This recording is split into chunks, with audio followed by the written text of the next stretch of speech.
Emira Woods. She's an expert on U.S. foreign policy with a special emphasis on Africa and the developing world. Emira, welcome. Thank you. Great to be with you. So let's talk about this 2-week window that South Sudan's president, Salva Kiir, is now asking for. Why? Everyone else has signed off on this deal. Why not actually sign it? What is 2 weeks going to do? Well, I think the 2-week period is to buy time for further consultations within the government and to try to see if there can be a consensus to move forward. But clearly, this is not an ideal scenario, right? I mean, you have a situation, this is the newest country on this planet, just became independent 4 years ago, yet the last 2 years has been embroiled in this horrible war. And what's the result? Over 10,000 people killed, 2 million people forced from their homes. So the concern is that 2 weeks, buying more time, could bring even more devastation to those who are already craving for an end to this crisis. And I'm asking you to speculate here, Emira, but the 2 weeks, is he trying to negotiate a better deal here? Is he asking for more concessions?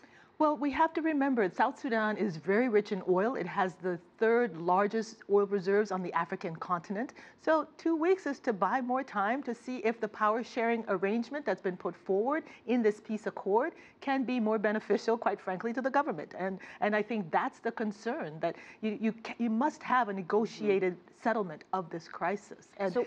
And I think the worry is that there's still a commitment to try to kind of have a military solution, which ends up actually leaving more people in harm's way. So let's just speculate here and say 2 weeks will come and go and the president will not sign this deal. What's going to happen then?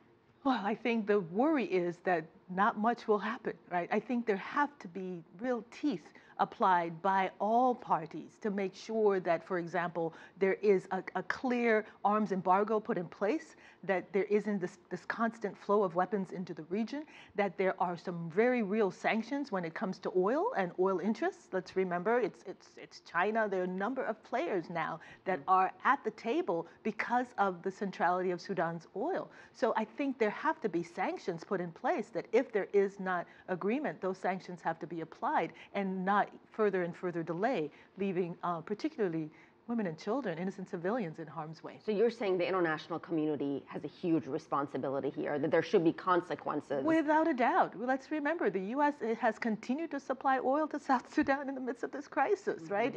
Uganda, the neighboring country, has played a role, picking sides in this conflict. Emira, is this about oil? It's about oil. It's often about oil, right? It's control of that vital asset. That is the critical element at play here in Sudan. And unfortunately, it's the future of this newest country on the planet that ends up being at stake as those oil interests continue to fight it out. And very quickly, what do you think is going to happen in 2 weeks? Is he going to sign it? It's very hard. There's no crystal ball. I think there will be a lot of pressure for signature on this deal, and the pressure has to be met with some real resolve to end the fighting, to understand there is no military solution, to bring about a political resolution to this crisis. And it's always the civilians who pay the price. Always, without a doubt. All right, Emira Woods, thank you so much for your time. Thank you.